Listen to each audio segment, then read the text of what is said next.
Hi guys, welcome back to my channel. I normally do vlogs, but I'm gonna do a sit down video because I want to do a first trimester recap.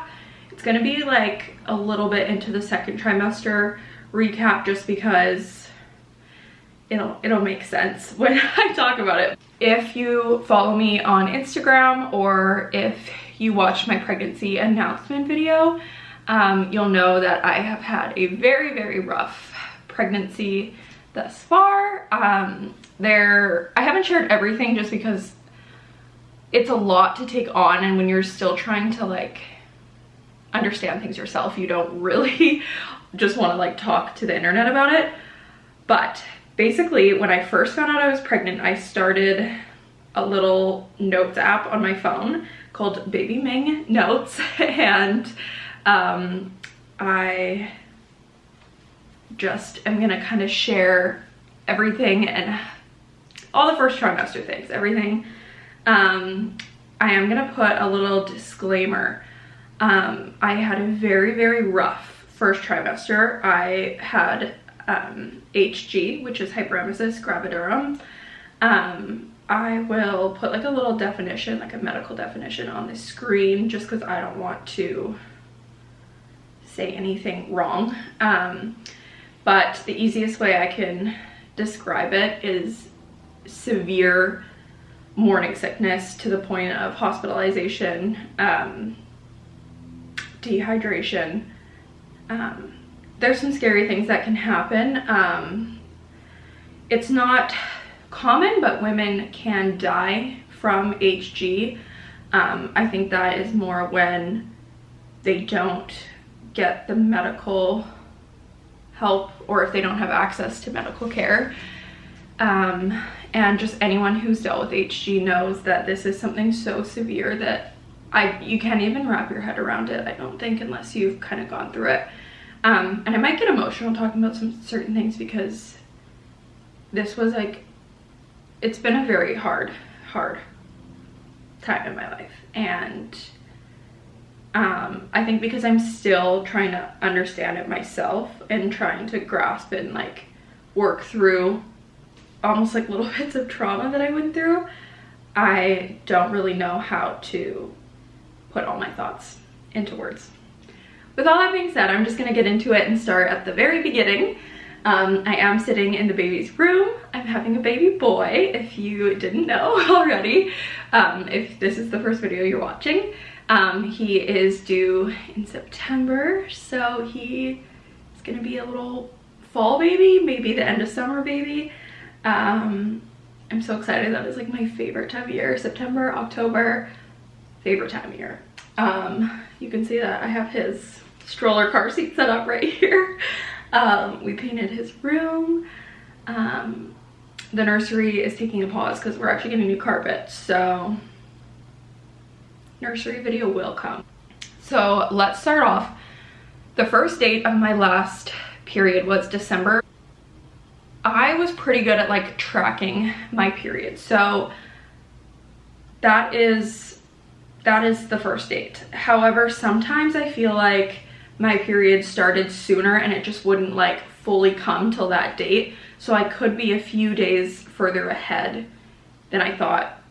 Basically how they track your pregnancy is 40 weeks gestation, and it's from the date of your last missed period. So my last one would have been in December, right before Christmas. So also we were trying for a baby, so I was tracking, so this wasn't like a shock or anything like that. I tested positive before my missed period because I wanted to know if I was pregnant. So I've got written down on Saturday, January 13th, I got a very faint positive. I took like a, it wasn't a digital, it was like a little strip, like the Amazon test. So it was like one of those little cheapy ones, and it was like the slightest line. Like it was so faint and I could not get a picture of it on camera. I was like trying to tell my best friend because I was like, am I pregnant? Like, is this, what do you think? And she was like, she saw the tiniest line, but like she felt like I was pregnant and she knew. She was just like, I think you're pregnant. And I was like, I don't know. Nathan was like, oh, it's so faint, like I can't even, he really couldn't see that line. And I was like, how? Like I see it. I was going a little crazy. Anyway, so I was like, okay, I'm gonna take a digital test, and the digital test I took was negative. So it said no, and not gonna lie, my heart broke a little because we had been trying for a few months, and this was like the third cycle, I should say. So we got pregnant on our third month of trying, which I know is very, very lucky. I know that people try for so much longer and struggle with fertility issues, and I don't ever want to like sound ungrateful, because I'm very grateful that I am pregnant and that it didn't take a very long time. That was January 13th that I took the fake positive and then the negative digital. And then at night I was like, you know what, I'm just gonna take another one of the cheapy little like Amazon tests, because I feel like, I don't know, I was just like holding on to it. So I took one, and it came back darker. Like it wasn't dark, but it was darker than the other one, and I could see the line. And I was like, no, I have to be pregnant. But I didn't believe it because of the digital. And I was like, these Amazon tests could be falsies from the same box. So my husband and I bought the clear blue digital test, and I was like, I'm gonna take it in the morning tomorrow. Like that'll tell us. And I think this was 8 or 9 DPO for me. So it was still early.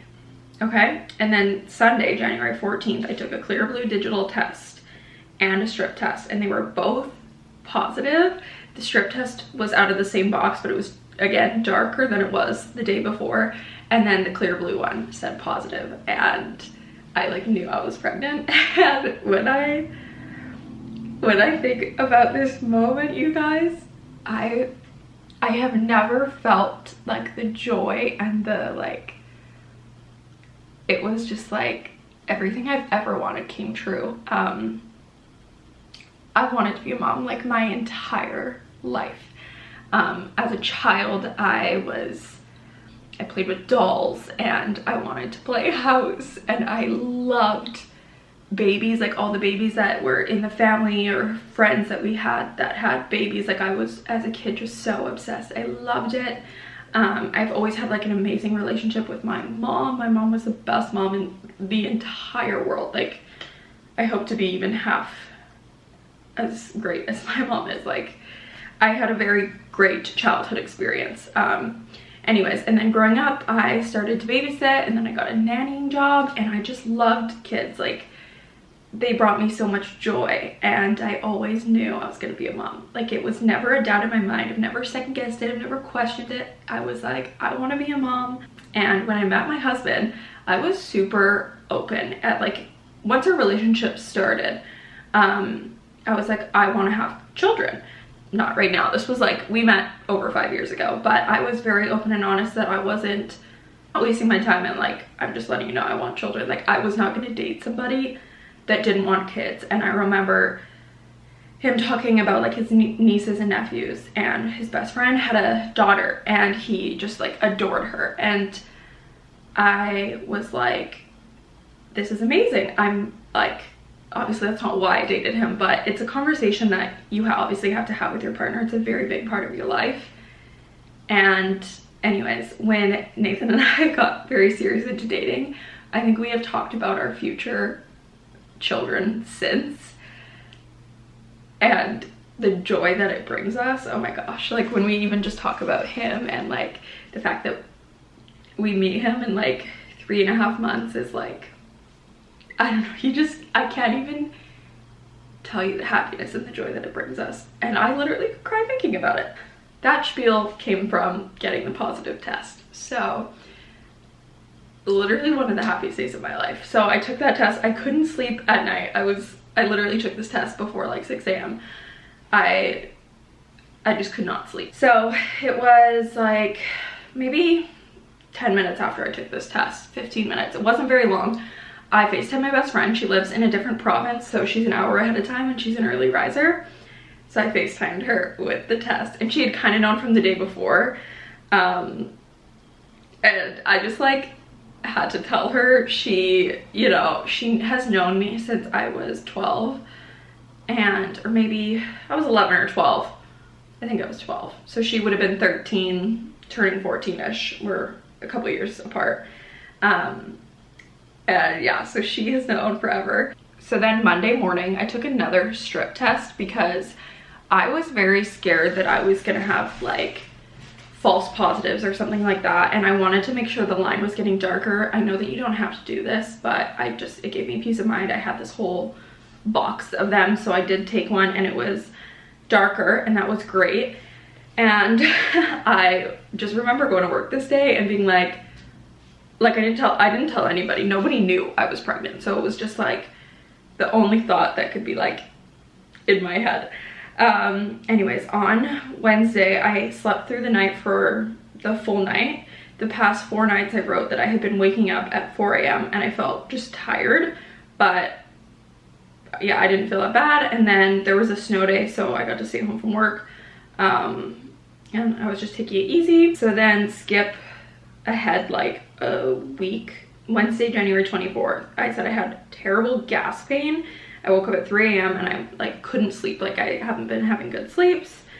And again, that was Wednesday, January 24th. So this is when things kind of started to take a turn.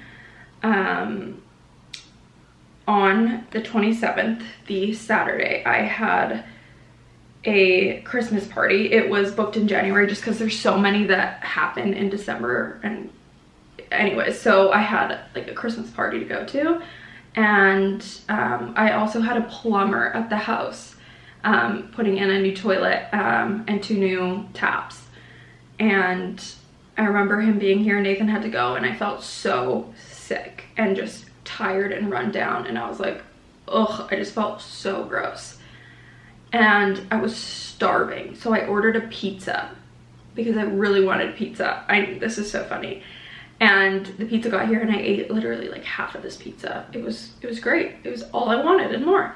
And then I went to this Christmas party and they had Mexican food there. You guys, when I tell you, it grossed me out so much. I saw the food and people were eating the food and I was like, this is not good. And I was sweating all night. I felt sick. I felt clammy. I felt like just so gross. I felt so exhausted. And at this point, I thought I was only a few weeks pregnant. I'm like a little bit more ahead than I thought I was, which is funny because they also told me I was less far along, and now they found out that I'm further along. It's been crazy.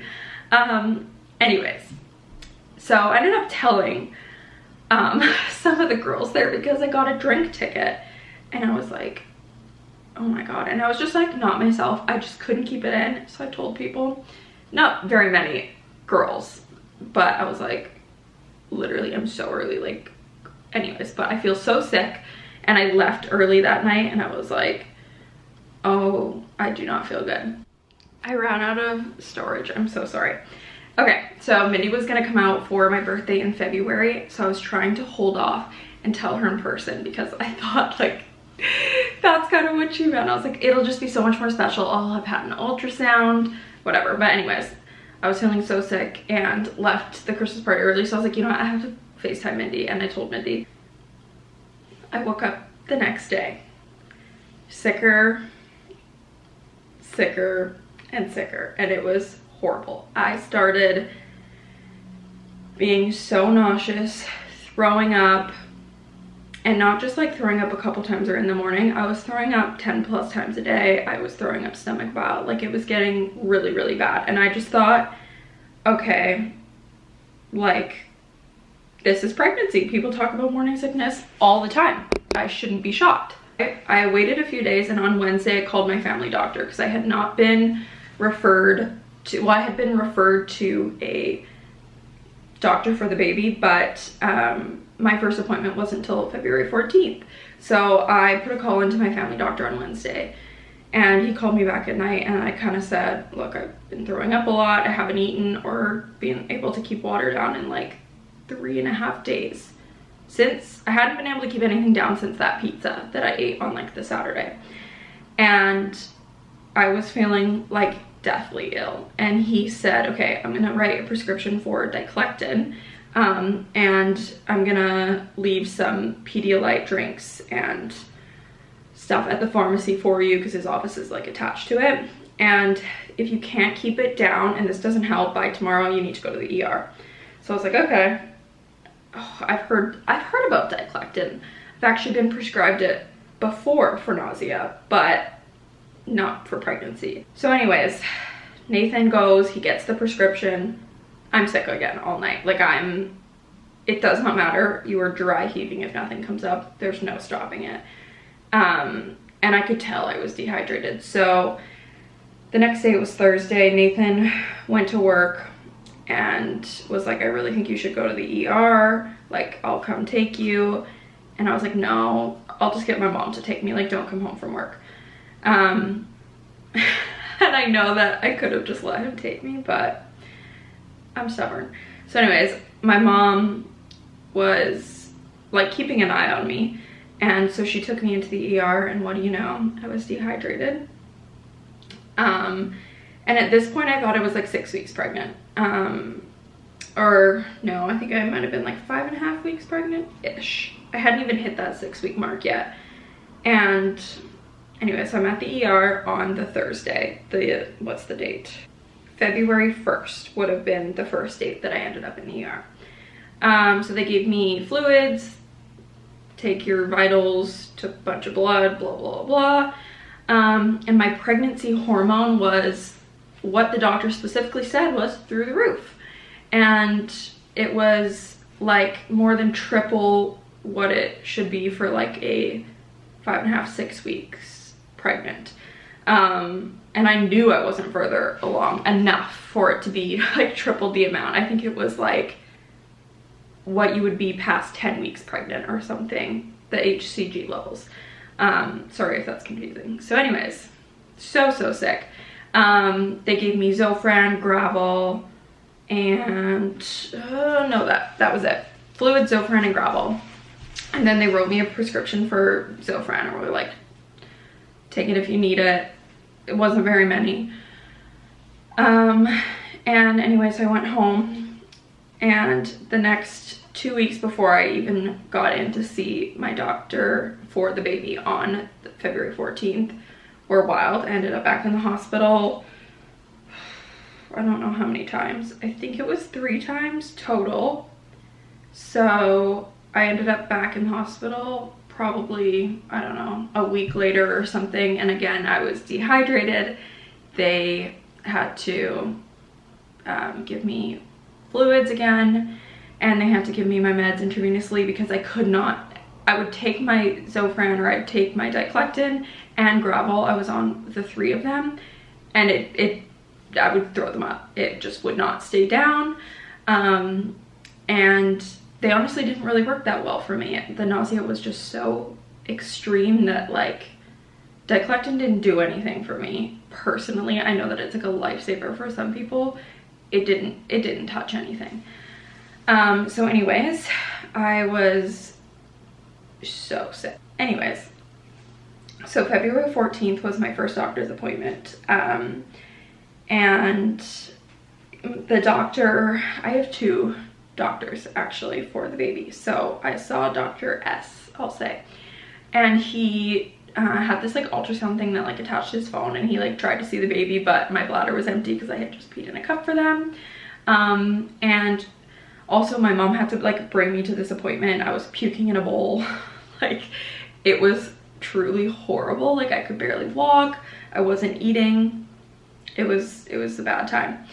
And then this is funny, on Thursday the 15th, I was like, I thought I was having a girl up until today, but today I think it might be a boy. I had an ultrasound booked for February 22nd for my first dating, like your dating ultrasound anyways. So on February 22nd, I had my first ultrasound. So the baby's heart rate was 172. They said that's a healthy range, and they just gave us 1 photo to take home. They couldn't see the baby very well because I couldn't drink very much water because I threw everything up. So it was a very like, they didn't get good imaging. I had IV fluids before, but like my bladder wasn't full. I couldn't get it full no matter how many nausea meds they gave me. It was rough. And that was the last note that I ever made. And things took quite a bad turn. So I had lost a lot of weight, and things were just like not getting better. Like my meds were just not working. So I ended up in the ER again, and I had been in the ER multiple times, but I had seen the same doctor, and he was just like giving me fluids and meds there. But I ended up with a new doctor when I went to the ER, and he actually was like, you have hyperemesis gravidarum, like this is not morning sickness.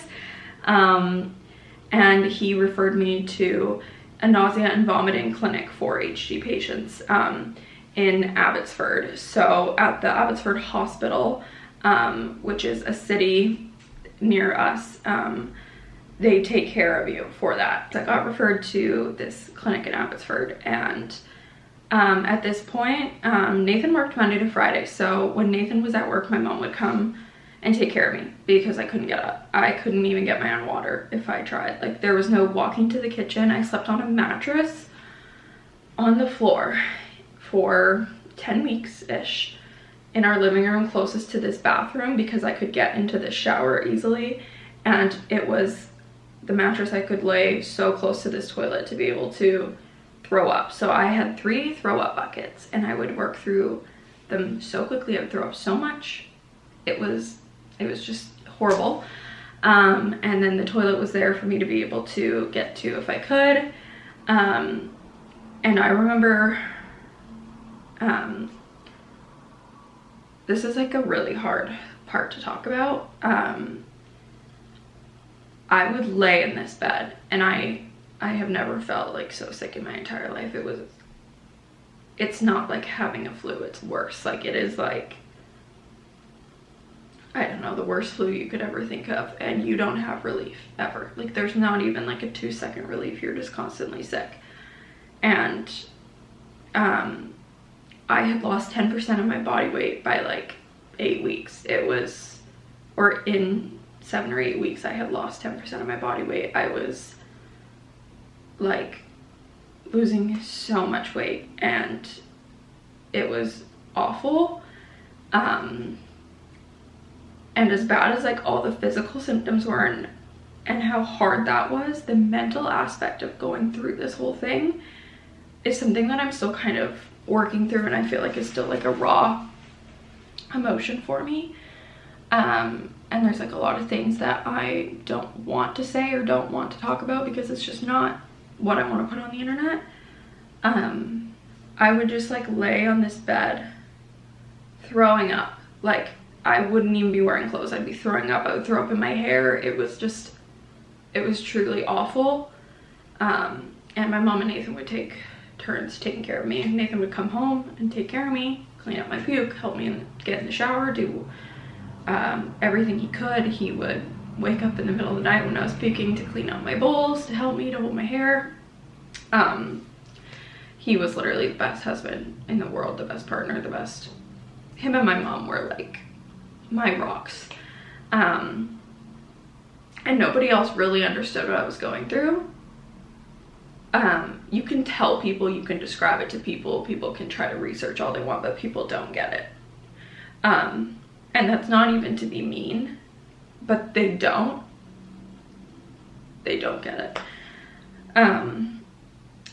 The emotional side, I don't really want to talk about. The only things I will say is like, I don't think I've ever felt that low and that down and that sad. I had no connection to the baby at all. It wasn't like, I thought I was gonna die. I thought, which I know is like a wild thought, you're like, that's dramatic, but again, I don't think anyone gets an opinion unless they've been through it. And if you do have one, just, I don't know, keep it to yourself, because I'm gonna probably delete it if it's mean. I would lay in the shower and I would cry for hours and I would throw up, and Nathan would just sit with me. Like this man is like sent straight from heaven. trying to regroup myself and my thoughts because I'm getting emotional. It was very, very hard. And people's comments were very, very hard. I know that nobody had ill intent, but nobody knew the extreme of what was happening. And I didn't want them to know, I guess, even though our family knew that I had HG and stuff, but people just can't, I don't think, wrap their heads around something that they've never experienced or known. And I don't blame them, but then it's also like, just don't make comments about it, you know? So my first trimester was horrible. And this actually did last well into the second trimester. I am 24 weeks now, so I will do a second trimester update when I'm out of my second trimester. But what I will say is that I'm still sick a lot of days. I don't throw up like I was or anything like that, but I do not feel good at all. I've put makeup on twice since probably week 18-ish. I didn't brush my hair. I didn't wash my hair. I didn't do laundry. I didn't do anything. I laid in a bed for 10 weeks. And well, I was also in the hospital, so I didn't talk about that a lot, but basically my mom would take me to the hospital every 2 or 3 days, and I would have to get my IV fluids and my medications through the IV because it's just how we could kind of keep things more under control. And then when the day would land on a weekend, Nathan would take me, and Nathan actually works closer to this hospital than he would in like this hospital we live by. So he visited me on his break in the hospital, and yeah, that's kind of as much of depth I want to go into about that, but I ran out of storage again. But kind of how I want to end this, oh my goodness, is that if you know somebody who has gone through HG or you've gone through it yourself, you are the strongest person I know. I'm very lucky that I got out of that stage because some people have that for their entire pregnancy. Yes, I'll be not feeling great in my pregnancy, but I can survive right now. I can handle my own. And for those 10 weeks having to have a caregiver and having no control over your body, the mental, the physical, all of it. And I didn't talk a lot about the baby, but you know, there's so many things that I could talk about, and the worries about, is the baby okay, or all that stuff. You're going through that, you're the strongest person ever. And if you've seen someone go through it, you know how bad it is to a certain extent, but unless, again, you've gone through it, I don't think. Yeah. With that being said, that is my first trimester recap. I know that it's honestly just sad. It's not, nothing was good about it. The only thing that was good about it was finding out I was pregnant that day. Was an amazing day, and knowing that I was having a baby. But every piece of joy was stripped during this time of sickness. Truly, I don't think I had one day where I was like, things are going to be okay. Obviously, I'm on the other side of it for the most part, and I can say that I'm so glad to be pregnant. I'm so glad to have a baby, but I personally will choose to not carry another child. And I'm not, every time I say this to someone says, you'll forget all about it. Oh, I forgot I had 2 kids, I had 3 kids, I had 4 kids. You forget. I've never had somebody who had HG tell me that. I've only ever had somebody tell me that who had relatively normal pregnancies. So please do not comment that I will forget and I will carry another baby. That is something that I will not do. I have chosen to, this will be my only birth child, or child I birthed myself. And I came to terms with that, and that's its own thing. That's something I'm gonna have to grieve, because I always thought I would have 2 kids, maybe even 3, but 2 was like I want 2 kids. And we're still gonna have 2 kids. It just will not be maybe the traditional way that we all think about it. My husband very much agrees with this. He wants 2 kids too, but he knows that it's my body, and he also does not want to watch me go through what I went through. He does not want that to ever happen to us again. To me again, to us again. It kind of is us, because he had to deal with so much. So I'm not taking anything away from him. I know that that's something that's like, oh, but what if your husband wants more? My husband is very, your body, your choice, and like, I don't ever want to see you in that state again. So anyways, I hate to end this video off in like a sad note. That's also why I haven't filmed this video yet, because it's just something that I didn't even know how to talk about, and I could refilm this probably a bajillion times and it would never end up the way that I like perfectly could want it to, because it's just, there's no way to do that. So I will do a 2nd trimester video. It will be better. You know, I won't really talk a ton about the HG in the beginning, because you guys would have seen this one, but we'll talk about, you know, maybe the better parts of it, and like seeing the next ultrasound and stuff like that. So anyways, if you're new here and you want to keep following along, subscribe. And if you've been following along my life for the last like 8 years on YouTube, then thank you so much for following along this next journey. This is going to be the best one yet. And thank you for sitting through this whole video. I know it's probably really long and not easy to watch, but, or maybe it was. Maybe you were not like, maybe you're not phased. Anyways, thank you guys so much for watching, and I will see you guys soon for a new video.